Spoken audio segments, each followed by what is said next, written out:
مسجد کو صاف کرنے والے کا دل صاف ہوتا ہے، اس کا دل پاکیزہ ہوتا ہے۔ جب وہ مسجد کو دھو رہا ہوتا ہے اللہ اس کے دل کو دھو رہا ہوتا ہے۔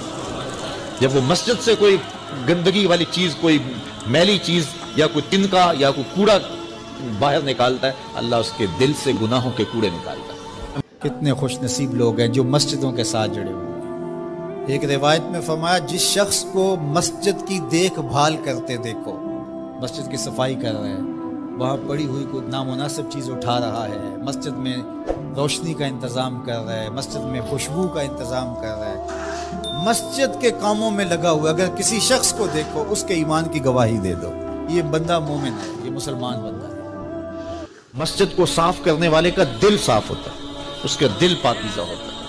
جب وہ مسجد کو دھو رہا ہوتا ہے اللہ اس کے دل کو دھو رہا ہوتا ہے۔ جب وہ مسجد سے کوئی گندگی والی چیز، کوئی میلی چیز یا کوئی تنکا